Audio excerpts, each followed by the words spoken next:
Hey, what's up, guys? Jesus here. A week or so back, I suggested regaling you guys with the tales from my first ever D&D campaign that I joined. And so I figured, first and foremost, have to set the stage, introduce you to the cast of characters that we'll be talking about. Myself not being one of them for the first 12 sessions or so that they ran this campaign, but even though I came in late, I still was kind of filled in on the story of what's been going on, and so we'll start with the cast of characters. This is all over the place. It's fine, I can edit this out. So, we're going to start with the cast of characters, and our cast is a high elf monk named Celestrian.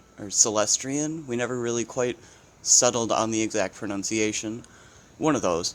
But yeah, he'd always say that he's like a regular elf, but he was the fighter of the group. And then we had Stan. I don't know why I stuttered on that. Stan the Warforged Barbarian, who just a big metal man, no emotions except rage somehow. And his companion, the halfling rogue bard Jeff, just Jeff, who his catchphrase went on to be just "hello," and our DM ended up, not to spoil anything, but way later on, the DM, we found the half-home village of Hillhome, and he flavored it so all the halflings in the village talked like that. So we got Celestrian, Stan the Warforged Barbarian, Just Jeff the halfling rogue bard, and there's a fourth.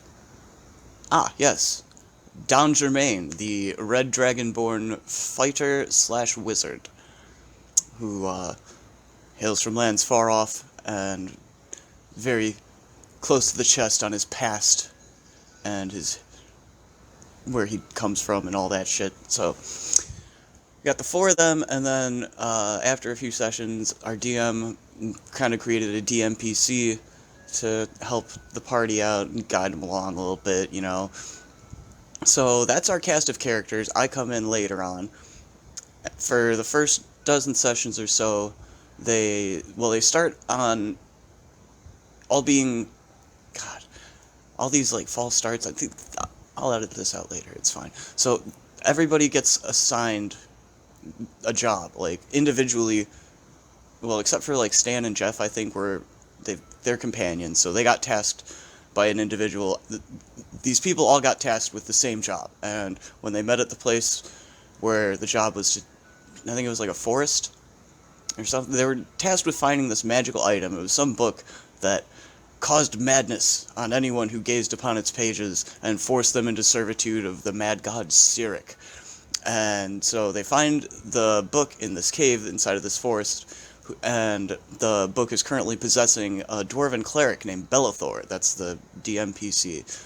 And they're able to cast the possession off of him, and he became part of the party. Bellathor joined the party, and they left after that. They found like a wrecked caravan, and were immediately beset upon by a group of gnolls. And after they took the gnolls out, they found, it was like a crest or something like that from the Archmage.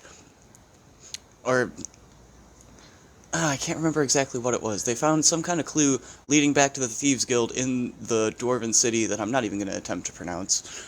And our halfling rogue bard used disguised self and inadvertently disguised himself as this guy that we had seen in town. Ended up being the leader of the Thieves Guild, and they ended up killing the guy too. So they infiltrate the Thieves Guild, and then they go to the guy's house to look for clues. And then that's where my character comes in. Celeste Solorn, the female wood elf druid, and then eventually / wizard. Daughter, I guess assistant to the Archmage. One of my other friends was in the campaign for like a single session, and his character was like my character's adopted sister, and his character was the apprentice of the Archmage, and I was just like part of his character's family, but we retconned it so it's just I was the apprentice of the Archmage. And so they come back to town, the tavern in town, and after investigating Quip's house, they come back to the tavern, and they come across this vine-clad druid woman just in this bar, and she has the same sigil of the Archmage that they found in the wrecked caravan. And I approach, I'm like, I come on behalf of the Archmage, I'm here to assist you. And, we formulate a plan, we decide to go back to, what's the guy's name? Quip, the leader of the Thieves Guild. We go back to Quip's place of residence, and after searching around, we reveal a sliding bookcase with like a long shaft with this wind blowing out of it, or blowing into it. I can't quite remember which direction. Either way, going in would have been deadly, or it may have just been blown to the side. So we end up. The party had actually gone there before I got into the group, and there's all these really low investigation rolls, I think Dan Germain rolled a 1, and so the DM's like, alright, you turn this corner and immediately run into a bookcase that's flush with the wall and fall over, and someone else rolled a 1 and just tripped over them, and so it's just this bumbling mess of low rolls and ineptitude, and they didn't find anything, so they went back to the tavern. I joined up. I'm like, maybe we should go take another look at this place. You found this fucking shaft, but you didn't find a way to turn the wind off. There's got to be a way to do that. So we go back, we all look around, and collectively finally roll high enough to discover a switch that shuts off the wind, and we all descend into this shaft that eventually leads us to the entrance of the Thieves Guild. But they were ready for us. And so we engaged with a few of these dwarves as a couple fell back to call for reinforcements, and I cast Spider Walking on the wizard character that my buddy, who was only there for the one session, he was playing a wizard. I cast Spider Walking on him, and he runs up the side of the wall on his turn, and he's throwing magic missiles at enemies. He's on the ceiling casting magic at these people because they're behind half cover, so it's completely got rid of their half cover because he was above them and he had full on view of them. And I remember the session ending with that combat scenario because it was Stan's turn and he was in the middle of raging, and there were only 2 dwarves left, and they were both on the brink of death. And so he grabs one of them by the face and slams it into the wall and rolls his damage, kills the guy, and then he uses his follow-up action or whatever to just hurl the dwarf at the other remaining dwarf. And I want to say he rolled a 20. I can't remember if he rolled a 20 or if he just rolled really high for success, but it was a success, and he literally beat a motherfucker with another motherfucker. And I remember that's how that session ended.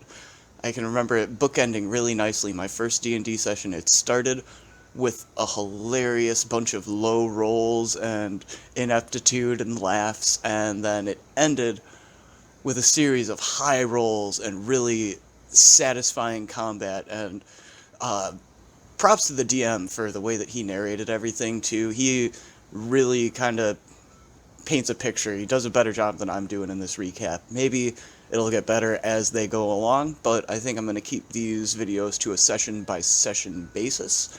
So that was basically the entirety of my first session with the Thunder Krakens. I'm looking forward to sharing more of it with you guys if you're interested. If this video gets enough interest, then stay tuned soon for session 2. Until then, you guys know the drill. Subscribe if you haven't already. I don't give a fuck about this stupid bell thing that everyone's always talking about.